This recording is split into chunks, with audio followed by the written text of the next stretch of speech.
Hey bookaholics, and welcome back to another reading vlog.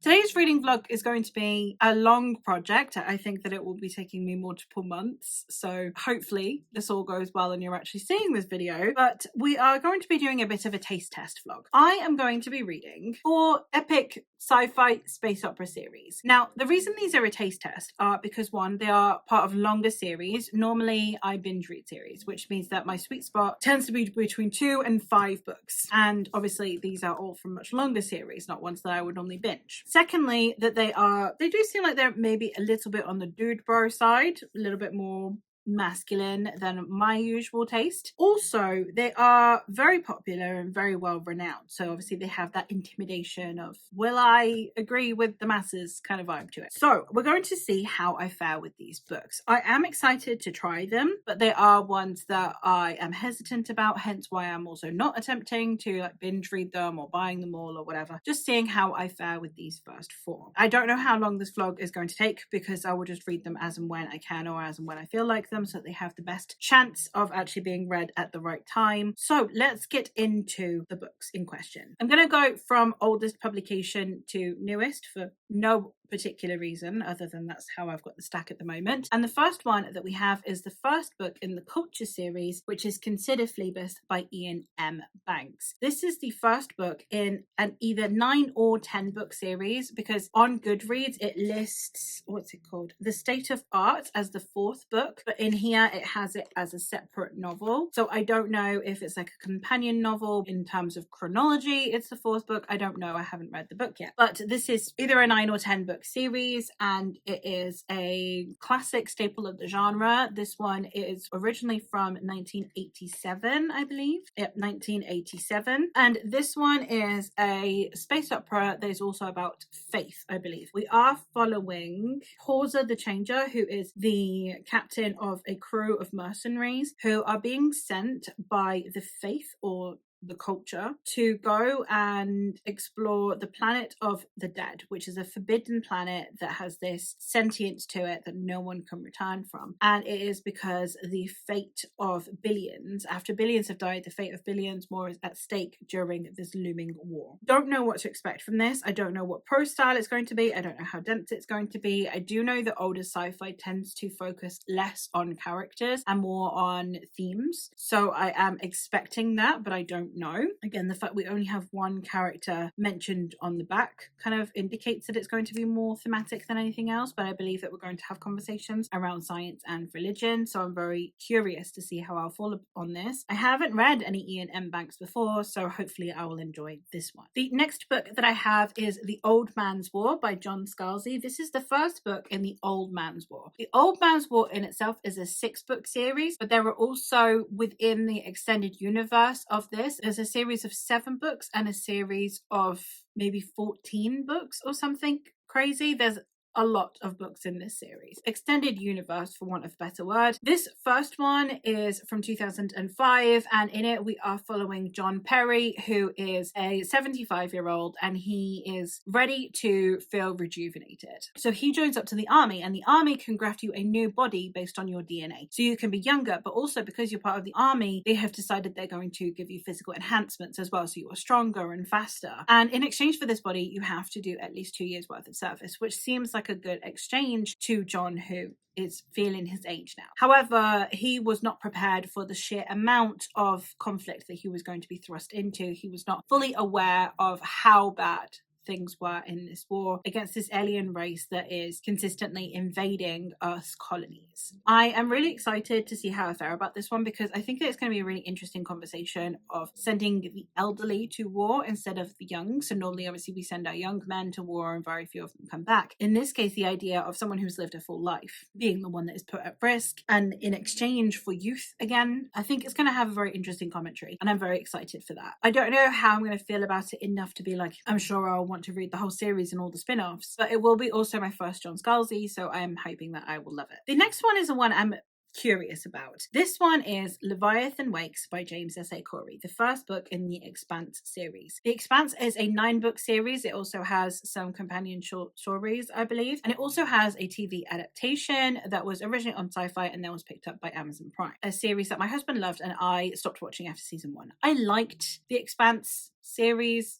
enough, but not wanting to dedicate hours upon hours to watching the series because I didn't really care about the characters. So I'm very curious to see how I'm going to find the characters in Leviathan Wakes, see if I will like them more in a literary format instead of in a visual one, especially because in books you can normally get people's thoughts and feelings a lot more than just through their facial expressions. So I'm curious to see how I will fare with this one. This is probably the most popular one on here, again, because of it having an adaptation. I'm buddy reading this one with my husband because he likes the series. He wants to read the books because he knows that there's obviously more in the books than you can get on screen. So he wants to read the books. So we're going to buddy read this together. We'll see if we'll buddy read the whole series. It'll depend, I guess, on how much I like the first book, how much he likes the first book. But I am very curious to see how we both fare with this one and how it compares to the series. This is the story. It's told from 2 perspectives. The first one is of Captain Jim Holden, who is an ice miner, and his crew fly past a ship that is sending out a distress signal. And much like during maritime, you have to adhere to a distress call. The same goes for spaceships. So they have to adhere to the call, and they come across a ship known as the Scalzi. And the Scalzi happens to house a secret that no one wants unearthed. And therefore it puts Jim and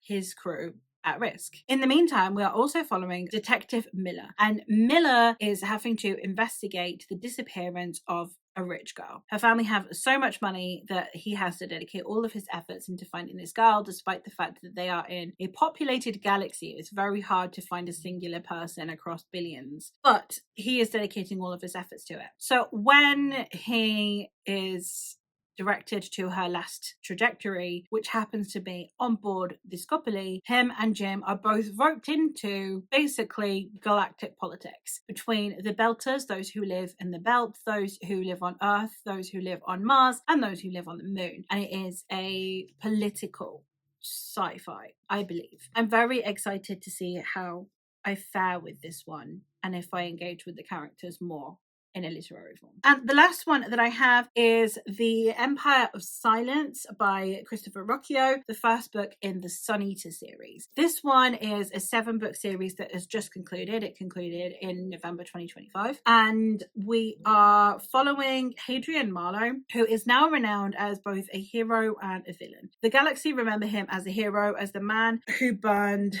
this enemy race out of the sky. However, others remember him as a monster who killed billions and extinguished a sun. So we are getting his perspective, where he comes from, all the way through to where he manages to end up becoming this renowned hero slash villain. And I believe that it's got a gladiatorial element to it. It's got a lot of politics. I believe that it has got some religious connotations to it as well, which I am hesitant about, but we shall see. I'm hoping that I will enjoy it. I have heard good things, and I am really hoping that I engage with the main character, because I think that that's going to be what makes or breaks it for me, is whether or not I care about our protagonist. So these are the 4 books that I'm going to hopefully be reading for this vlog. I am very excited, but also a little bit trepidatious about going into these, A, due to their popularity, and B, due to the fact that they are not necessarily in my comfort zone. So we'll see how I fare with them and if I end up loving them or not, and what that means about my taste in sci-fi. So let's get started. I think I'm going to be starting with Leviathan Wakes because that will be the one that I'm buddy reading with my husband, and then we'll just work our way through the books as and when I feel like it's the right time to be reading them, so that I can, like I said, give them the best chance possible. I don't want to just force myself to read them when I'm not in the mood for them, because that will obviously affect my enjoyment of the books. So I've just given myself as long as it takes to read these, and just when I fancy pushing myself a little bit, dive into one of these, see how I fare. So I hope you'll come along for the ride. I hope that we'll have a good time with this, and then at the end I might try ranking them best to worst and most likely to continue the series or not. Hopefully at least there's one in here that's enough of a win that I want to continue the series, but only time will tell. Hey vlog, I am checking in again because I am now on page 192 of Leviathan Wakes by James S. A. Corey. So I thought I would check in because I have started it. As you can see, I am a third of the way in. I am having a good time with this. This is one I was hesitant about because obviously, as I've said, I was not the biggest fan of the TV show. It's one of those that I know it's actually quite a well-made TV show. I just didn't really connect with the characters at all and I didn't really care. And I'm not a very action-driven consumer, especially in television, so it was never going to really be my thing. But the book, it's not that the book is slower paced, it's that books are generally slower than TV. So the inherent nature of this being slowed down slightly just because it's in book format is suiting me. Also, I'm finding that there are things that I liked more here and there are things that I think this show does better. I think that the show has done a really good job of adjusting pace and tone for telly in a way that works, that I think could have made for really bad pacing if they followed the book more directly. So far, we have had Holden, who is, he's not the captain, he's the XO. I can't remember what that stands for, but he's like second in command, maybe, of this ship called the Canterbury. And the Canterbury get a distress signal from this other ship called the Scopoli, and they then need to go investigate it. Very much like with naval regulations in our world, where if there is a ship in distress, you have to respond. So they have to go respond and they have to go see what is going on with this ship. Once they get there, they go and they start investigating the ship, and then someone blows up the can, and it kind of all goes from there. And Jim then puts out a broadcast saying that the ship that blew up the Canterbury has Martian technology. So then it starts out this whole conflict going on between the Belters, who are those that live on all of the like dwarf planets and asteroids in the asteroid belt in the center of the solar system, and they are in conflict with the Martians, who are those that have colonized and are attempting to terraform Mars. And then we have Earth, that at the moment is seemingly remaining neutral. So we have all of these different factions within space and the political conflict that creates. This reverberates across the belt, including to Ceres Station, which is where our other POV is. Our other POV is Detective Miller, who is investigating. He's basically like a beat cop. He investigates happenings on this station that is very much rife with gangs in a place where it's this poor. They don't have any natural resources of their own, so they're consistently dependent on ships and things to bring those resources to them. And obviously those resources, for example, the Canterbury was bringing them ice, which obviously is water, which helps filter the air, which helps irrigate the food, which helps literally provide water. So obviously the Canterbury being blown up is a huge hit to the belt because they were bringing back a necessary supply.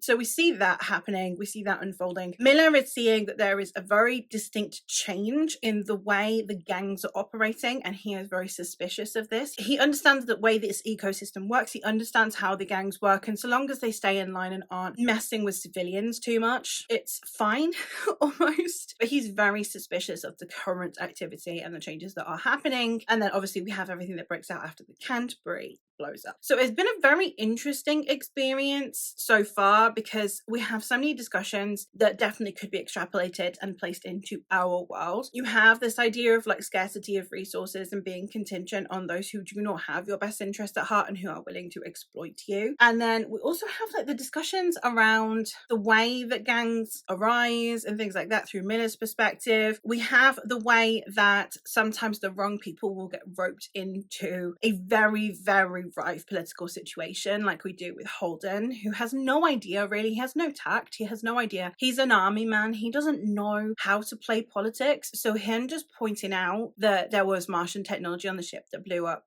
his ship, it's not intended as a political move. He's not trying to create a war, he just happens to point out what he sees, and without fully thinking through the issue that will arise for the entire belt and possibly the entire solar system. And I think that it's handled really well because we have people who are not necessarily incompetent, and also they're not the best person for the job. Normally in sci-fi and fantasy and the like, you'll either have someone who is completely clueless so that it can help us understand, you know, like we'll have a dumbass as a protagonist so that then everyone explains everything to the dumbass protagonist so that they're basically explaining everything to us. Or you have the most powerful or the most competent or the smartest or the strongest or the best person in the world for this job. And that's not what is going on in here. We have it where these characters are very much people. So Miller has been a detective for years. He's decent at it, but he's kind of lost his zest for it. His investment in it has been slipping to the point where he's now not necessarily at the top of his game. He drinks a lot. He gets shafted with the Earth partner, and people really don't trust Earthers, which means that it's kind of affecting his investigations and all those kinds of things. So he's someone who is like past his prime. So someone who used to be very good at what they're doing, but is a bit past his prime. And then we're also following Holden, who, as I said, is thrust into this like political situation, but also he is the second in command on this ship, but he constantly outsources that responsibility, mostly on Naomi, who is a member of his crew and one of the people that he kind of like, we see a lot on page in his chapters. It gets to the point where someone gets injured and he's like, okay, you keep an eye on this injured person. And she's like, okay, and if the pilot gets injured, you want me to fly the craft as well? And he's like, oh yeah, like I do delegate. Like anytime that I don't know what I'm doing, I just delegate it to Naomi. So he's not someone who is like, he is their best. Like he knows everything that needs doing on the ship at all times. He's not that person. I really do appreciate that we're following people who aren't incompetent, but who are maybe not the best person for this to have happily landed in their lap, you know? And I really like that balance. I will say that Naomi, who at the moment is one of the only two women that we really see on page, there is a lot of investigation around this girl called Julie, who is the prologue chapter, but we don't see her since. With the two women that we have, the first one, who is Captain Shadid, who is Miller's boss, is an interesting character, but you don't see an awful lot of her like personality wise. She is actually just the captain, which is what you'd expect because you only see her in a professional circumstance. But she is someone who seems quite reasonable, more reasonable in the book I think than in the show, from what I remember and from what I've been talking about with my husband, because I am buddy reading this with my husband. I would definitely say that she seems more competent, or at least not more competent, she seems more human in this really, and she seems a lot more reasonable in this. But obviously the show's trying to amp up drama, so I get it, but I like her more in this. But we don't get a huge amount of personality from her. So the only woman that we're really seeing human exists is Naomi in Holden's perspective, and she's a little tiny bit woman written by men. And I mean this more in the Sanderson sense. I don't mean this in the Brentweek sense, in the biblical sense, like, you know, you're either good or you're evil and that's it. I mean this more in the Sanderson sense, where it's like the woman is the one that knows everything. She is the best, the toughest, the smartest. She's the Hermione Granger, like movie Hermione Granger. Not to talk about Harry Potter because fuck J.K. Rowling. She is, like we see it with Sanderson, you know, the women that are super strong, super competent, they're super emotionally stable, they're the best of everything. And don't get me wrong, if I have to pick between, are you the kind of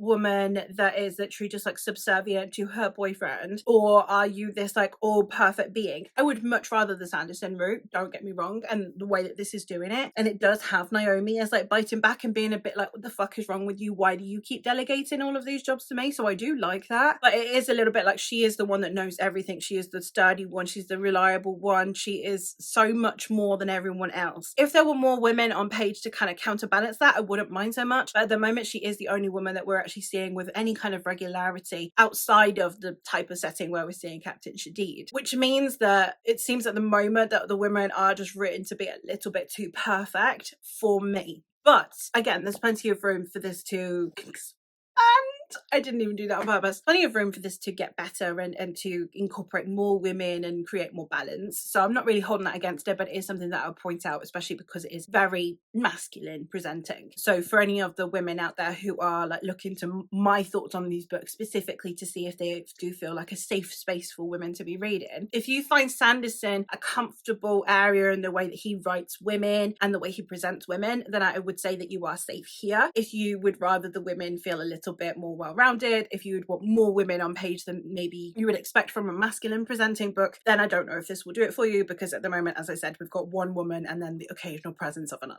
So yeah, I'm going to go continue on with this, and once I've read another third, hopefully I'll have more to say and I'll be able to check back in. Don't worry, this is like for the most part a spoiler-free vlog. I know that I have like talked about the Canterbury, which isn't on the synopsis, but it does happen very early on, so I don't think that that will count as a spoiler. If not, I guess I'll put a spoiler warning there somewhere. But yeah, I will continue continue on, and once I get to the next third, hopefully I'll have more to say. Hey vlog, I'm checking in because I am now halfway into Leviathan Wakes, so I thought I'd give you a quick update on how I'm faring with this one, and as of yet, whether I would consider continuing the series or not. This one is so far a lot better than not than I expected, because I expected to enjoy it, but because I had problems with the show, namely with the pacing of the show, but also whenever I was watching, I always felt like when I was with one perspective, I wanted the other, and then I'd get to that perspective and be like, oh, actually, no, I want the other one. And I kept doing that, where I was just never happy with the perspective that I was following throughout the show. In this one, I'm not feeling that, and especially now that we have converged the two POVs a bit more, where they're overlapping a bit more, I am really enjoying it. I am always happy to continue picking it up. Obviously, I'm not setting the pace for this one, so I'm also reading it slower than I usually would, because this is the one that is a buddy read with my husband. So I'm taking my time with it, which also gives me a chance to think things over, also gives me a chance to chat things over with him. And he's, like I said before, a big fan of the show, so he has a lot more understanding of what's to come, and he remembers a lot more of what is going on in this story, like the background things revealed later that we can discuss. So I'm really enjoying that aspect of it as well. I do think that this definitely has like action-packed movie or series quality to it, which is why it got picked up, I imagine. And I definitely can feel that in here, and it is really fulfilling that space opera vibe that you would want from a series like this. I definitely like the characters. There is a character, Naomi, who is the only woman in the story that is quite prominent. I definitely feel like in the last few sections, she has gotten a lot more like someone who is responding with as much logic as emotion, same as everyone else. She is having the same treatment on page now as the others. So I don't know if they just needed to warm up a little bit towards how they wanted to write her, or if they wanted to give us a chance to see her as the logical one, only for that masculine fall and it was just her keeping it together for the sake of the group. I don't know, but I appreciate it. And I think that it's being handled in a really interesting way. So yeah, so far so good. I'm looking forward to continuing. So far, if this continues at the way that it's going, it would be a series that I would continue, a series I would consider getting the next book for. With all of these, I suspect they will be ones that will be on a book-to-book basis. I don't think I will be binging these series at all. I don't think it'll be, I finished this, I need to pick up the next one immediately. And I also don't think that they are going to be ones where I will go buy the whole series. It will be ones where I will buy each book, and if there becomes a dud book, I might be like, okay, now's my time to stop. And I definitely feel that way about this one at the moment. It's not one where I am so in love with it, so invested that I need to go buy all 9 books right now. At the same time, it is one that I am enjoying enough that I would be very likely to read the sequel, the next one. Book 2. So far, that's where I'm at with this one. And yeah, once I finish it, I'll check back in and I will tell you for certain what my plans are with the series, see if it goes downhill in the latter half, or just see if it feels good enough as a one and done. We'll see how I fare, but I'm having a pleasant time with it.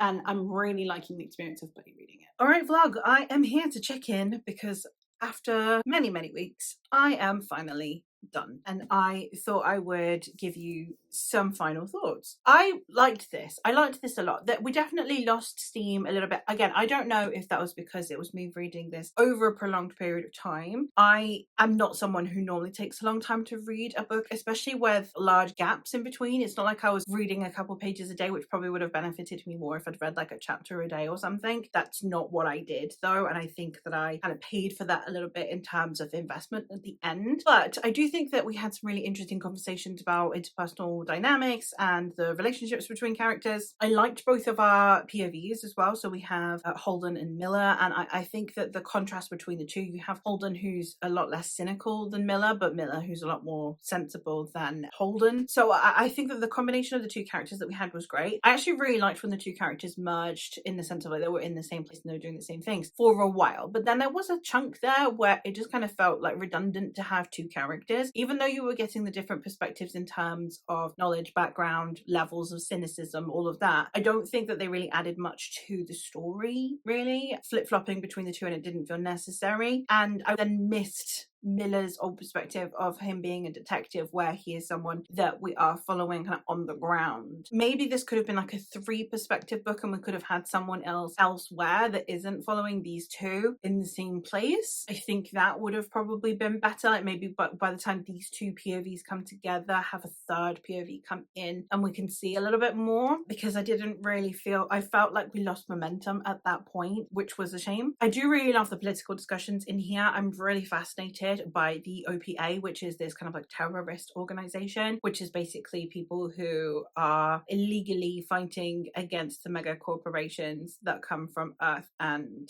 Mars, sort of fighting for the people of the belt, which is like, the asteroid belt. And I just think that that was done in a really interesting way, because most of the time when you see terrorist groups, they are always kind of depicted badly because propaganda is a thing. So seeing it depicted in this way, where they are neither good nor bad, they are people who have been pushed into this situation, which is what happens with most terrorist groups, I really did appreciate that. And I think that it was handled in a really interesting way, and I'm really glad that I read it for that purpose, because I think it had a really nuanced discussion. I would have liked a little tiny bit more nuance, but I think that we're going to get a bit more nuance in the next book, which is Caliban's War, which brings me to the point that yes, I will be continuing this series. I really did like this one. It was definitely worth my time. I liked it at least more than the show, where I am definitely wanting to continue and see where it's going to go from here, because we had a lot of exciting things begin to happen, and you can tell that this book is literally just setting up the boards. Like, this book is really not done very much in terms of like the overall plot of the series. It's barely done its job of setting stuff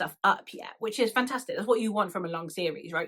I'm not a big fan of episodic series, so I don't want this to be like an episode and then the next one being another episode and it's kind of different. I want it all to continue. So if we need 2 to 3 books putting everything in place before shit hits the fan, I'm fine with that. Not that shit hasn't hit the fan, I'm going to point that out. Like, things have happened and a lot has happened, but you can tell that even though it feels like a lot, it's just the beginning. And I love when books can do that, when it can be like really exciting, keep you on the edge of your seat, and at the same time you know that there's so much more to come. So then it justifies it being a long series from book 1, and I'm really excited to continue. So I've given this 4 stars. As I said, it did lose momentum a little bit in the middle there for me, which again might be a me thing, but also I would have liked to have been more emotionally invested in any of the characters. The characters do feel like they're slightly at a distance. We do have like a romance in here that again I'm not fussed about, and we have Miller's weird obsession with Julie, which was a bit creepy but fascinating. I don't think it's ever portrayed as anything that's healthy,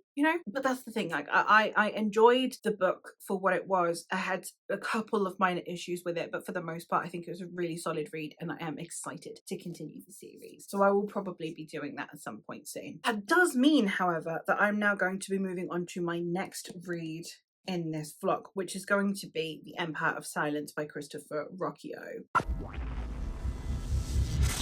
I don't really know why, other than that this is the one I think that intimidates me the most. This is the one that I feel like I have the most pressure on myself to enjoy. I know a lot of people that really, really love this series. I actually really love listening to Ross from Hardy's Books. I really love listening to his commentary on these books as well, and I'm kind of motivated to read the series just because I want to hear all of those people's thoughts, because they are people that I find have very interesting views socially, and they seem to have a lot of thoughts on this series, which means that I'm interested in their thoughts, but therefore that makes me come back around to being interested in the book again, if that makes sense. So I'm really excited to read the book and then also hear their thoughts and hopefully chat to them about it. I don't know if it's like a little bit on the dude bro side, but I have heard people say that if you're a fan of Robin Hobb, you'll like this book. I don't know if that's just because Hadrian's a bit like Fitz, where shit just keeps happening to him and he has no control over it, or if it's the writing style, or if it's the world building. I don't know exactly what element of it. I've just heard that it's good for fans of Robin Hobb, so I'm excited for that as well, because I am indeed a fan of Robin Hobb. This is following Hadrian Marlowe, who is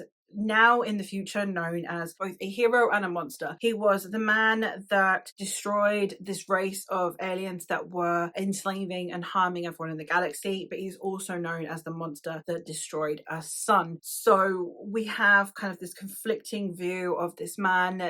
Is he a hero or is he an antagonist kind of story, and how did we get there? But we're starting out with him just being on a planet that is taken over. I think that he's going to be made a gladiator at one point, but I believe that this is Roman Empire in space. As far as I'm aware, it's Roman Empire in space, which is very Red Rising coded. Now, I don't know if that is exactly what we're looking at here with this one, or if it is less overt in its depictions of Rome, but we've got a gladiatorial arena, so, you know, we definitely can see the inspirations here. I'm excited to try it. Again, not one that I necessarily feel sure I'm going to love, because again, it might be a little bit dude worry for me, but I am hoping that I will like it. And again, I'm looking forward to talking to people about it, if nothing else. So hopefully I will get something out of this, be it good conversation, enjoyment, or both. So I will stop rambling now and I will pick this one up. And when I am maybe like a quarter of the way in or something, I will let you know my initial thoughts. So see you soon.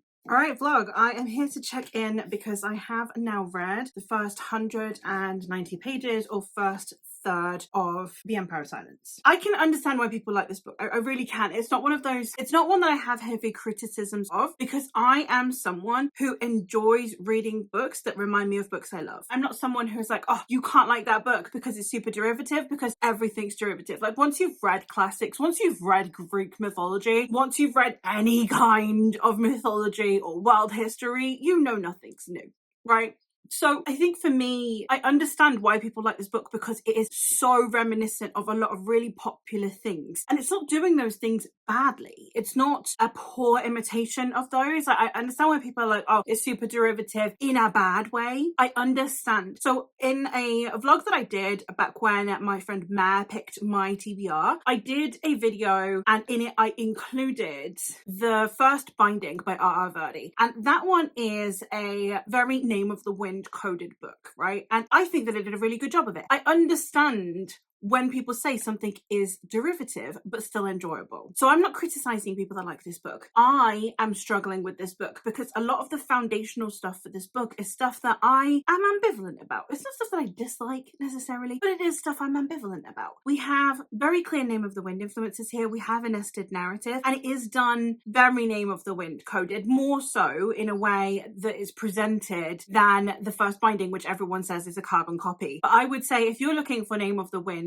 and you want that one-to-one tonal comparison, this is closer than the first binding, personally. So we've got a very Name of the Wind setup going on here. It also has a little bit of what I've heard of Empire of the Vampire by J. Kristoff, where you are almost hearing a condemned man talking about their final moments that before they're expected to potentially be executed. So we've got that Kavoth / I can't remember what the guy from Empire of the Vampire nested narrative style going, which is fine, except that our character also has the personality of Paul Atreides. Now, if you've ever read Dune, you will know that when I say the personality of Paul Atreides, I'm saying that very lightly, because Paul Atreides really doesn't have much of a personality. Now, I don't think that Timothée Chalamet is a very good actor. I never really have. I don't like him in Little Women, for example. I know, blasphemy, kill me, whatever. I don't really think that he's got much range, and I think he's a little bit dead inside. I hated The King, for example, which is based on Henry V. And when I tell you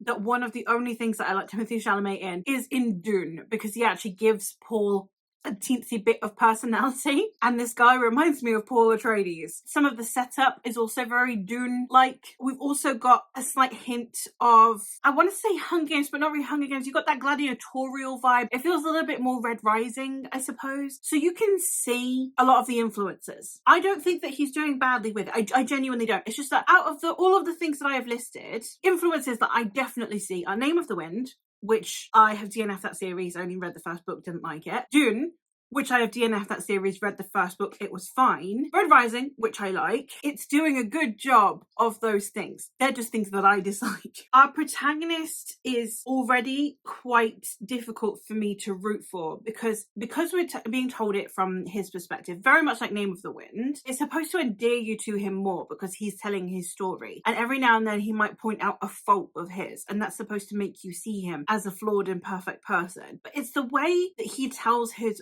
faults and his flaws and his failings that sound like a justification as opposed to humanizing him. I don't know if that makes sense. I get this a lot with books like this. It's like it's cosplaying as self-awareness without actually being self-aware, and I am really struggling with that. I think that I personally would prefer someone who is more flawed, or someone who is not self-aware And we know they're not self-aware. That was what the first binding had for me over Name of the Wind, is that I felt our protagonist wasn't self-aware. In The Name of the Wind, we're kind of being told that Kavoth now has hindsight, that he is self-aware now. Maybe he wasn't when he was young, but he's self-aware now. But you're being told it from Kavoth. And yet the character doesn't feel self-aware. While with the first binding, you know he's not self-aware. And I think that that matters. I think that that means that then you can understand the person that's telling the story a bit more. And with this one, I just feel like Hadrian falls more into the Kavoth camp than he does in the Ari camp. And that doesn't work for me. I mean, I'm not DNFing. I'm not in a rush to DNF.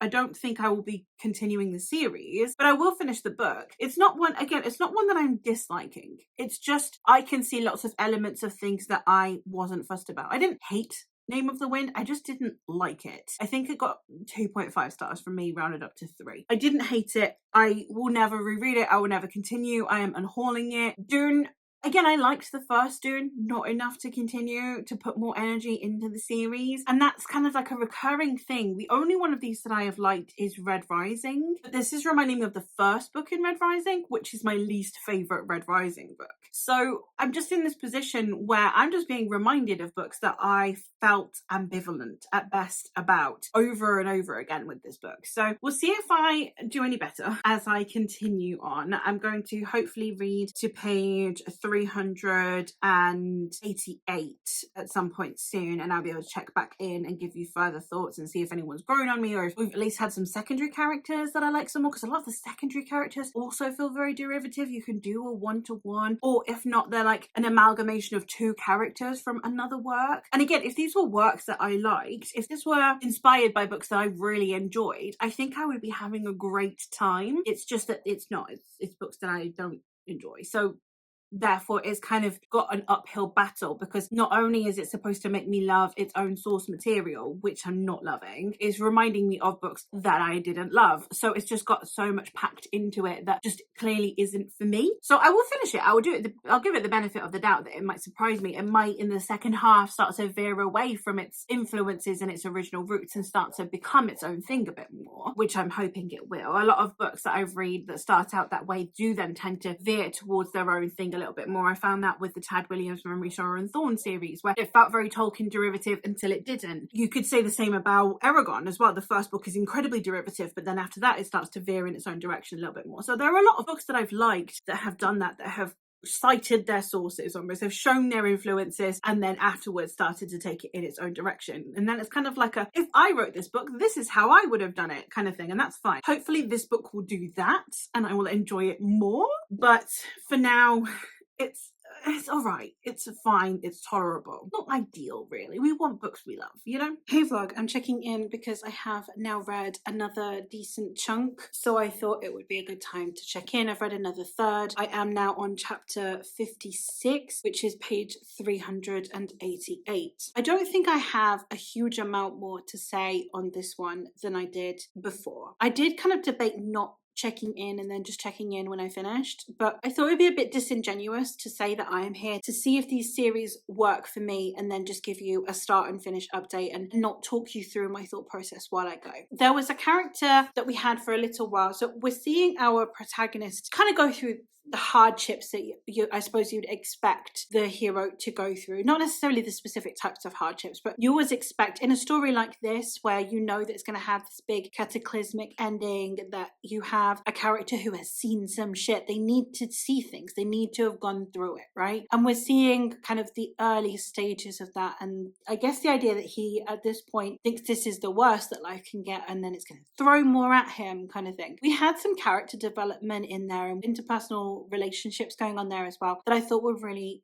well executed. I did enjoy. There's a female character in here that, while she very much still reads like a character that's written by a man, and there is, how to not spoil things, there is a trope in there that I suppose I dislike. I did feel like it was an interesting look into the character and the way they're relating to this female character. So while I don't think that she herself had much in the way of nuance that I would like. I think that it showed a really interesting side to Hadrian when he's interacting with her. We also have a whole chunk here. This is where we really start to focus on the gladiatorial side of things. While before it was kind of mentioned or kind of shown in passing, this is where we start to really see the crux of it. It reads more Greek in the gladiatorial style and the way it's portrayed. To me personally, reads more Greek than Roman, but the rest of society feels quite Roman. And they're merging quite well. They're not merging badly. You'd think that it would just feel like someone who just cherry picked stuff and didn't care. But because it's set in space, it feels kind of like Renaissance. When you think of the Renaissance period and you think of the way we got weirdly obsessed with Roman Greece again and started incorporating motifs into our artwork and stuff like that, this feels like a people who are weirdly obsessed with Greco-Roman history and this weird archetype of it as opposed to its reality. They're not trying to recreate Rome. They are inspired by it, I suppose. So that is going quite well, and I think that definitely comes through well. It's not, ironically, we didn't notice. It is very much like, no, this is a deliberate homage and it has political and cultural implications for a reason. And I think that is done well. And I enjoyed the way that was depicted. I don't care for our protagonist. I really don't care for him as a character. I don't engage with him. I don't buy into any of the emotional stakes because I don't care about him as a person. He's a vessel through which we see the story. And that is definitely hindering my enjoyment. And I think if it were the kind of story where I felt like it weren't character-centric, I wouldn't mind. But it feels the same problem I had with The Name of the Wind. They feel like they should be character-centric books. I kind of understood in the first part, we have a kid who arguably less favorite son, but other than that has lived a relatively privileged life. Like he's lived a privileged, if not unloved life. And now he's going through hardships. So you'd think that, yes, I understand him being a bit shallow to begin with because he's never needed much depth or nuance to him. But we've seen so much and I just don't feel like, I feel like some of his values have changed, but I don't feel like he's grown as a person. I don't feel like he's gained any depth. And that is a shame. While I wish I cared more about Hadrian, I just don't. So I'll go finish this out. I don't think this will be a series that I continue, but it is one that I see the merits of. Like sometimes there are series that I read and I just don't understand why people like them. This is one I understand. If it were inspired by books that I like, I would probably love this too. It's inspired by books I don't care about though, as I said before. So we'll see with the ending how I fare with it, but it's a shame because I was really hoping to love this. I really wanted to get into a new meaty sci-fi that was more epic. Not that The Expanse isn't epic, but this one just feels like it should be the kind of sci-fi that's good for fantasy fans. And it is, don't get me wrong, I'm not critiquing that. But therefore I thought it would be more my thing than The Expanse, which is very much just sci-fi. And this one definitely should be up my alley and it's just kind of not. So we'll see how I fare with the ending, what I end up rating it, but I wish I loved it more.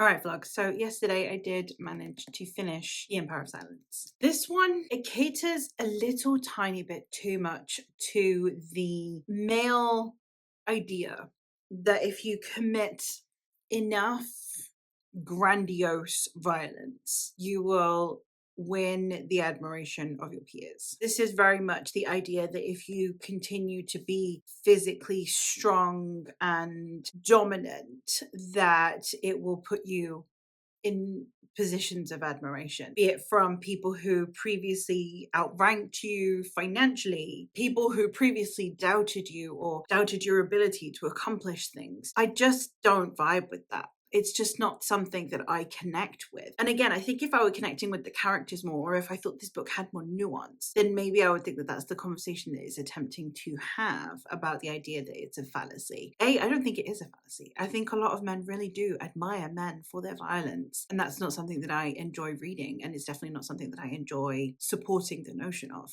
But also, even if this were deciding to say that it's a fallacy, I don't think that it would be done with the level of nuance where it would matter enough to me to want to continue. I don't have that much more to say. I know that the previous 2 updates have been quite long for this book. I really don't have much more to say on this book, obviously because we'd be getting into spoiler territory and this is not a spoiler vlog, but also because it kind of lived up to all of the expectations I had after my first update of what kind of book this would be, and therefore I knew full well this would not really be a book for me. So me rambling on and on about all of the issues that I have with it that I've already said just continues to increase, and it's fantasy, right? It's very dude bro. That's fine, and I understand who its audience is, and I understand why they would enjoy this. I am not it, and that's okay. So this is a series DNF. For me, this is not one I will be continuing. So far we have 1 series that I will continue and 1 series that I will not. Let's go from there onto the next one that I will be starting. I don't know exactly when I'm going to get around to starting this. The next one in question is going to be The Old Man's War by John Scalzi. This is one that I am hoping I will really like. I think it's going to have really interesting conversations about generations and the way the generations perceive the younger generations. I think also we're going to have a very interesting outlook on war. I think we're also going to have very interesting conversations around what price we would pay for being young or fit or able-bodied again. I don't know how in-depth or how nuanced those conversations are going to be, but I am excited to get to this when I can. So this is going to be the next one. Hopefully I will enjoy it at least a little bit more than Empire of Silence, and we'll see how I fare. Hey vlog, I am checking in because I have now read the first 109 pages of The Old Man's War, and I am now done with part 1. So far in part 1, we've basically had not even the full scope of the back of the book yet. We have had it where our protagonist John is deciding that he is going to join this military. So you have a military force that is dealing with the rest of the galaxy. It's to do with colonizing the rest of the galaxy, and it is very secretive. You can't really know very much about what is going on up there, up in space. So once you are enrolled, you cannot return to Earth because it doesn't allow for that level of communication, so that people on Earth can't know what's happening. So therefore, we are following as our protagonist, John, has decided that his wife is dead. He hasn't got as much of a connection with his son as he would like, and he doesn't really have anything left to live for. And on your 75th birthday, you can join this military, and in exchange, they will give you a younger body that will allow you to fight in this war. So far we have had where he has enlisted and then that he has joined this other group of other retirees. They're all very entertaining. They are all going to be given these new bodies that will have enhanced capabilities, as well as just it will take away any of their ailments. So for example, it's discovered that John has testicular cancer, but it doesn't really matter anymore because they're going to be amending his body. I'm really liking the tone of this. Actually, I'm really liking the humor. It is kind of giving maybe the humor from Best Exotic Marigold Hotel, but you made it epic sci-fi, space opera, military, question mark. It's got a really good sense of humor. I find it very funny and very entertaining. We do have, now I will forewarn you, because you have older characters, he has characterized them with certain like old people traits. So there is a character in here at the start who is like your typical racist old man, which is icky, but like he's supposed to be. You can tell it's not the author's view, especially because he's being countered even by his peers. So it's not even saying that it's justifiable within his age group. It's something that he thinks he's justified in, as opposed to anything else, because everyone else in this group of old people are all also like, no.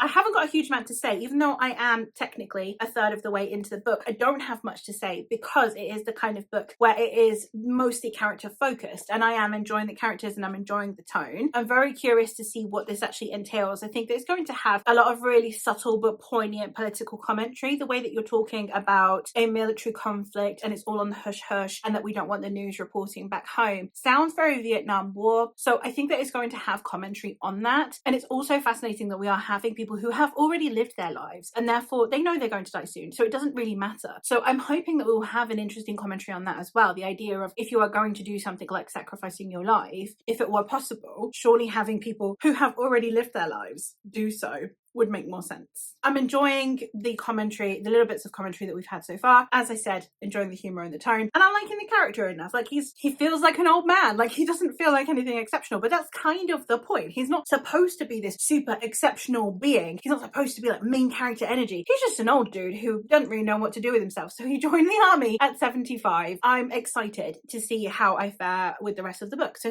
far it's going well. I will leave you for now, but yeah, I had a good time and I'm hoping I continue to. Hey vlog, I'm checking in because I have now finished part 2 of The Old Man's War. The first half of this was the boot camp. It was training them to get used to their new bodies, to change their mindset, and then also to understand what is out there in space, to distinguish friend from foe. I think that was done really well. I really liked the drill sergeant that we have in charge of them. I really loved him as a character. And then after that, the second half is after they are deployed. They have to actually see battle for the first time. I have really enjoyed the commentary that is in here so far. I've really enjoyed the character dynamics as well, the interpersonal dynamics of these characters. I think they were handled really well. Again, the tone is still fantastic. I'm still enjoying every second of that. I think that it's written so well. I just find it so fun, especially now that you've got like these old men in these really strong bodies, in these really fit bodies, because I feel like they are going to appreciate that. Once you've been through the ringer of your body starting to not do its thing the way it used to, being able to get that back means they're the kind of people that are going to really appreciate that and they're going to take full advantage of it. We did leave on a little bit of a cliffhanger, I suppose, at the end of part 2, and I was very disappointed that I didn't want to update in the dark last night, so I couldn't continue, but I was very curious to continue on, so that's what I'm going to go do this morning. I definitely am enjoying the pace of this, the fact that we're talking about war and the emphasis of this war is on the people. It's not just big battle scenes, it's not just ships flying everywhere like you get in a lot of space operas. The focus is on the people, and it is on the purposes of this conflict. It is on why we're bothering to train up these septuagenarians, all of those things I just think is done in a really interesting and entertaining way. A lot of the time the really thematically rich and dense and heavy ones then aren't as entertaining and aren't as fun. This one's got a great balance of fun humour coupled with some thematic richness,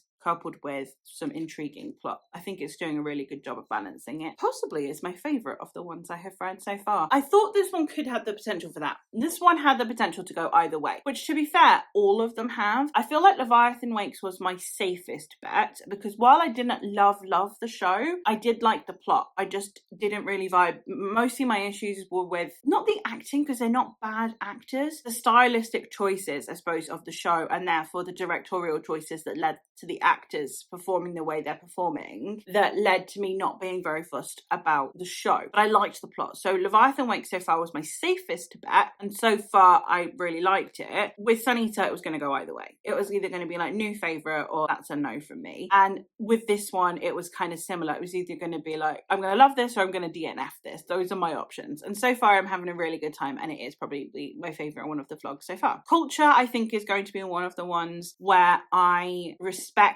it. I don't think I'm going to love it, but I think I'm going to respect it. I think it's going to be like a cultural moment that I appreciate. But this one so far, very enjoyable. I'm excited to continue, and that's exactly what I'm going to go do. So I'll stop rambling and we will go finish off the book, and I'll let you know once I'm done. Alright vlog, I am here to check in because I have now finished The Old Man's War. I will say the ending of this got a bit odd. Odd seems like the best word for it. I feel like I have a vague idea of where it might be setting up for the sequels, but it got weird. This is a spoiler-free vlog, so I won't go into it, but there were just things that came up in here that I was like, huh, okay. And I don't know if I feel it was necessary, particularly. Like, there were things that were necessary and I think were really well handled and really well discussed. It was just like a certain element to it that I just wasn't expecting, really, more than anything. And I don't know how I feel about it. But the rest of it, I did enjoy. A lot of the kind of, not quite espionage, but a lot of the almost investigative and planning and plotting side of it. I think that a lot was kind of crammed into this last part, given it's not a very long part. Basically one mission or whatever you want to call it. The pacing of this book is interesting because the first part is literally just explaining who this character is. The second part is training him up and then flinging him into battle. So like we quickly amp up from not very much to everything. And then this last bit has just been wild. So the pacing is very much straight upwards trajectory when it comes to action. So it goes from like 0 to 100 over the course of the book. I think this was good. I think it was a good book. Again, I really like the tone. I really like the characters. I think the ending got a bit wacky for me. Would I continue? Probably. Much like with The Expanse, I'm not immediately going to go buy the next one. If I encountered it in a charity shop or on sale, yeah, I would definitely continue. So not new favorite territory still. We still haven't found any of those. I enjoyed my time with this, and I would definitely read something else by John Scalzi. I know that I'm interested in the, what's it called? Kaiju Preservation Society. I think that's what it's called. I would definitely read that. I definitely read other things by this author. I need a minute maybe to process the ending of this one. So I had a good time, and I'm hoping to continue to have a good time with at least the author, if not the series. That does, of course, mean that we're now going to move on to our fourth and final book for this vlog, which is the Culture series by Ian M. Banks, which starts with Consider Phlebas. This is one that I am really interested in because I think it's going to have a huge amount of commentary on war and religion from a man who I know was quite politically active. I don't know a huge amount about him, but I know he's quite socialist and he's hugely politically active, very critical of war. So I'm curious to see how much of that comes through in his book, especially given that this was written in the 80s. So I'm looking forward to picking it up. This is one I've said repeatedly that I think is going to be more likely that I will respect and admire rather than enjoy. But I don't know. I don't know what Ian M. Banks' style is like. I might be completely wrong about that. I think that even if I don't have a great fun time with it, I will at very least appreciate it. So I'm really looking forward to getting into this one. And once I have started, I suppose I'll let you know how I'm faring. Hey vlog, I am checking in because I have now read the first nearly 200 pages, 192 pages of Consider Phlebas. And this one so far has been quite an interesting ride. This is doing almost exactly what I thought it would. It is the kind of book where I don't think I'm its target audience, and that's fine. And I am really interested in the conversations that are being had, but I'm not actually interested in the book, if that makes sense. Like, thematically it's really rich, and I'm really curious to see where Ian M. Banks is going to take those conversations, where he's going to take those themes, what he wants to actually continue saying about, in this case, about war, and especially religious wars, and the way that it doesn't matter your reasoning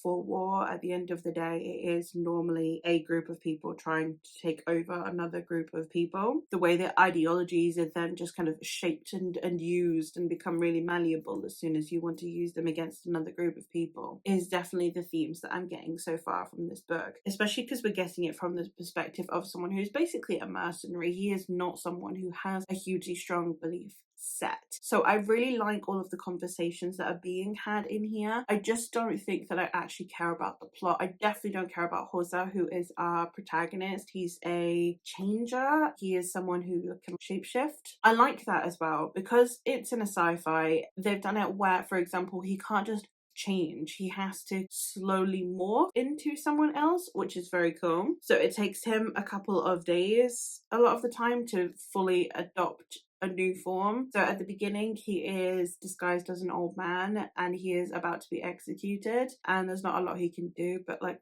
I guess slowly try and change his body to a fitter one while he's in the process of being executed. The execution methods were very interesting as well. I'm enjoying a lot of the things in this, enjoying it more, I guess, than I thought, but I just, because I don't care about the overall plot of the story, I actually don't care that we're following Horsa, and I'm just using this book as a vessel to see Ian M. Banks's discussions on the themes. Sometimes it does drag. Sometimes I do feel the slowness of the pacing because I don't actually care about what's happening on page so much as what that signifies, which is a very strange reading experience for me, I'm not gonna lie. But so far I am more than happy to still continue. I'm not DNFing or anything. I'm still very curious to see what else Ian M. Banks has to say and how he plans on resolving this as well, especially because it's part of such a long series. Like, as you can see, there's quite a lot of books in the Culture series, so I don't think I will be picking up any more of these, although I don't know if they read like standalones or if they're like a series.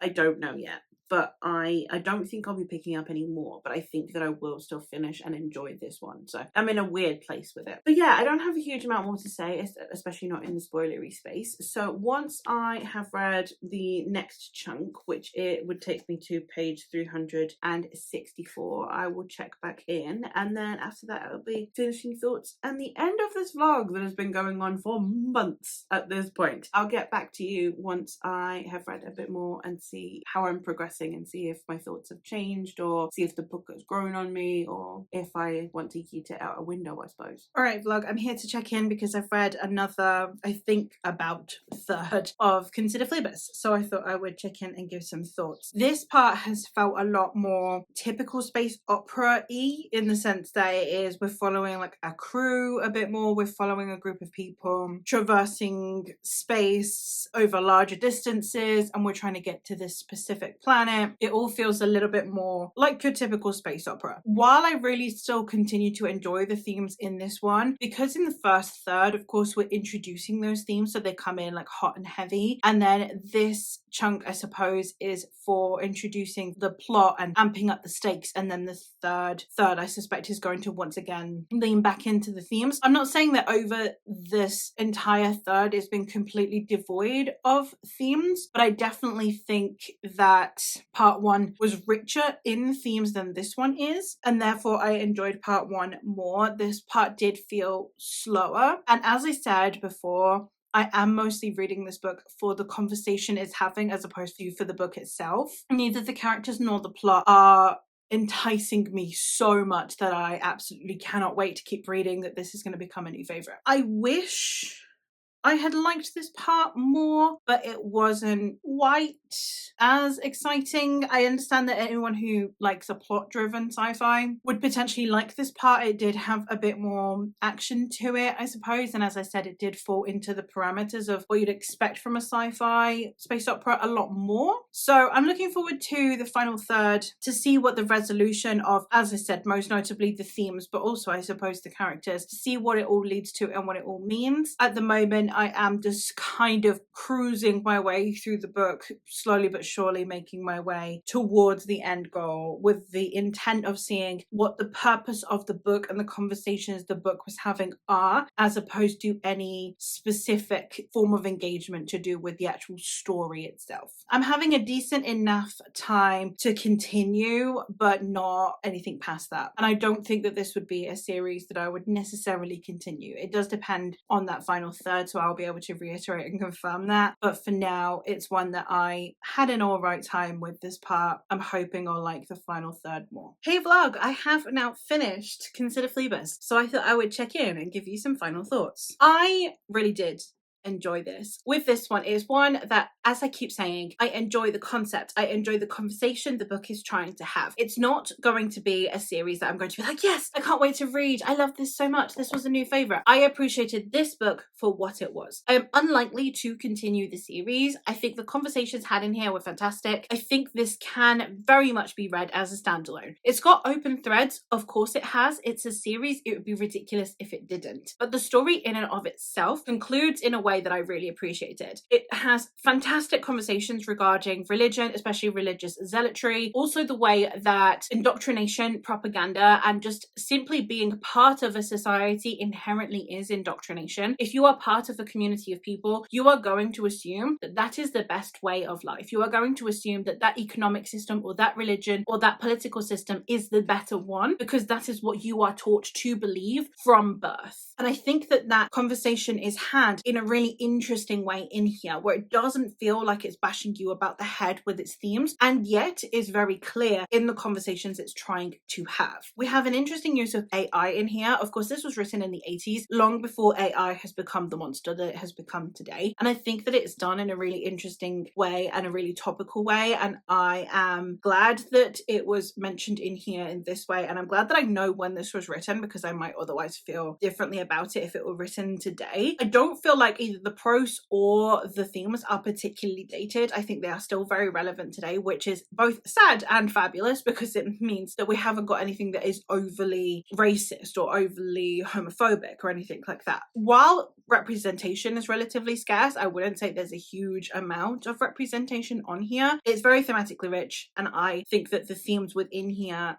are still very applicable to today. So how do I feel as a whole about this? Again, as I said, I probably will not be continuing the series. This is not a new favorite book. It is a book that I admire. So with that being said, that means that I'm concluding this vlog. So you and me, we're going to go sit at my computer and we're going to go rank these books on how well I liked them and how likely I am to continue the series. So the first book that we finished for this vlog was Leviathan Wakes by James S.A. Corey. I did buddy read this one with my husband, who is a fan of the TV show. And while I'm not a huge fan of the TV show, I did enjoy this book. And I also think that the conversations that were being had around things like nihilism, as much as the way that wars escalate and who is motivated to start a war and reasons for starting a war, and the potential impact that war has on different communities. I think it was a really good first book. I think that I enjoyed the action section enough for someone who is not an action fan. I didn't feel like it deterred my enjoyment in any way. While there were definitely sections that I think went on maybe a little bit too long, I could have done with a bit better pacing. For the most part, I did really enjoy it, and I would definitely consider continuing the series. As you can see on screen, I've given this a 4-star rating. It's one that I think on Corpal got a 3.5, and I ummed and ahed about whether or not I should give it a 3 or a 4 on Goodreads, but I've decided to go with a 4 for a debut and for a book isn't necessarily aimed at me. I'm not necessarily its target audience. I'm not its target audience, but I think that I am not the kind of person you would immediately go, oh, Leviathan Wakes was clearly written for Faye. I think it deserved that extra star rating, that it managed to keep me engaged, and it would be a series I'd continue. It's not a series I'm clamoring to go get the next book. It's not a series that I necessarily am thinking, yes, I definitely want to spend £9 to get the next one. But it is a series that when I move, if it's in my local library, I would consider picking up. If I see in a charity, I would definitely pick it up. There are ones that I am still interested in, just not ones that I necessarily think, yes, this could be a potential new favourite. I can't wait to continue.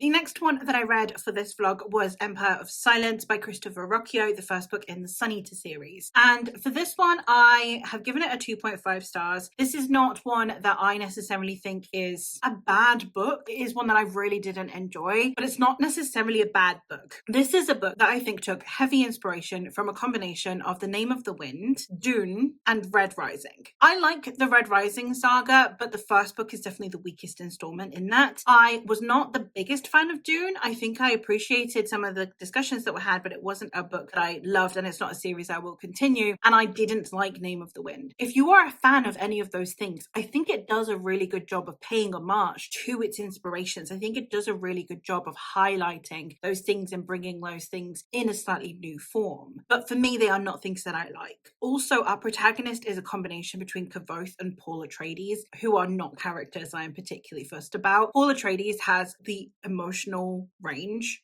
of a teaspoon, and I genuinely don't think that he is the driving force for why I was ever interested in Dune. It was more the cultural and thematic conversations, and Kvothe is a character I actively dislike. So once again, we have those things coming to the forefront where if those are characters that you've liked and elements of those books that you've liked, I can see why you would enjoy them, but they are not things that I enjoyed, and therefore a new iteration of them was just never going to work for me. As you can see on screen, this is not going to be a series that I am continuing. I have no interest in pursuing more books within this series. I don't even know if I would pursue more books by this author, to be honest. It would have to sound very, very different from this series for me to be interested in it. I think it has the potential to have some really fascinating conversations, and I can see why people really love it. I just know that I'm not the target audience. So it's not one I would deter you from reading. It's not one that I hated with a passion. It is one that is clearly built upon groundwork that I already didn't like and had an uphill battle, and it just didn't manage to succeed in winning me over. The third book that we've read for this project is The Old Man's War by John Scalzi, the first book in the Old Man's War series. And I really liked the first 2/3 of this book, and then the last third lost me a little bit. It got a little bit too, I don't know, too something.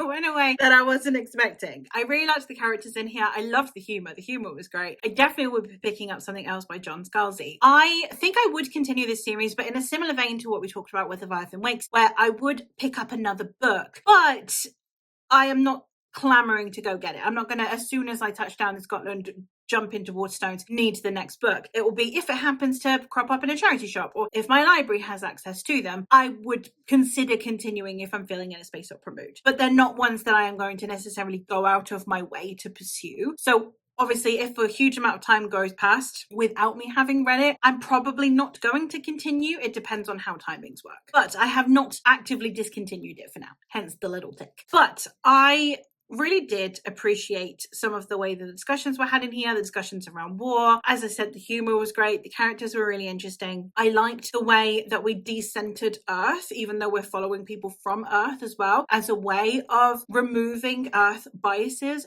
from your mind. I think that was really fun as well. And while I don't necessarily buy into some of the character motivations, I think it was a really good time, and I would definitely consider reading another book by this author. And the last one that I have on here is I read Consider Phlebas by Ian M. Banks. This is one that I did really appreciate the book. I really did admire some of the conversations that were had, the thematic richness, and the way that we're discussing indoctrination, religion, politics, and the way those intertwine. However, it wasn't a book that I enjoyed. It was one that I admired. And therefore, I'm really glad that I read this book, and I would definitely recommend it if it sounds like it's interesting to you. It's not one I necessarily would ever consider picking up another book in this series. It's possible that if I read the synopsis of one of them and think that sounds really good, I would continue. I don't know if the rest all also read like standalones. Is this one you could arguably read as a standalone? And I think that's another reason why I'm okay leaving it there. While I had a good time with it, and while I would recommend, and like I said, the thematic richness and the conversations that were had throughout this book are really good, it is not a book that I loved enough on an enjoyment level that I would want to continue the series. So let's get to ranking these books and these series as to whether or not I enjoyed them. And again, this is all subjective. This is just me seeing how I engage with these really long, epic sci-fi space opera series. It's not really a ranking in terms of quality, in terms of thematic richness, in terms of even how much I would recommend them, just how much I personally enjoyed them. In fourth place and at the bottom of the list, unsurprisingly, we have Empire of Silence. I wish I loved this one more. I really do, but it just didn't quite live up to my expectations. At number 3, we have Consider Phlebas by Ian M. Banks. As I said, I really admired this book, but I didn't necessarily enjoy my time reading it. And I do mostly read for enjoyment. So while I think this had so much to say, I wish I would have engaged a bit more with the characters and the actual story as opposed to just appreciating its themes. Coming in at number 2, I have The Old Man's War by John Scalzi. This one being one that I just found a lot of fun, and the ending did lose me a little bit to the point where I had gone from being like, I would definitely be continuing the series to I might if I encounter it. And this was at number 1 for quite a while there, but that last third just got a little bit too weird for me. But it's definitely the author I'm most likely to pick up another work from. I definitely want to read, I think it's the Kaiju Preservation Society by this author. It sounds so good. So I definitely will be trying something else by him. I just don't know how much that will be within this specific series. Which of course leaves number 1 with Leviathan Wakes by James S. A. Corey. I really did appreciate this. I had a good time with it. I wish I had maybe liked it a little bit more. I wish it had been like new favorite territory and I could rave about it. But at least I had a good time while I was reading it. I liked the characters, and I think it can only get better as well. I think it's another thing. This is the one I can foresee having potentially the most improvement throughout the series, which is, again, the reason that that's the one I'm most likely to continue. But let me know how you fare with all of these books. Let me know if you've read any of them and your thoughts on them. Let me know if based on what I've enjoyed about these books, if you have any other recommendations for me. I would love to know. Let me know if you'd like me to do a similar video to this in the future. I might be able to try it maybe with women authors this time or something. Let me know if this is a video format that you like. But that is all from me for today. So thank you ever so much for watching, and I will hopefully catch you in another one soon. Bye for now.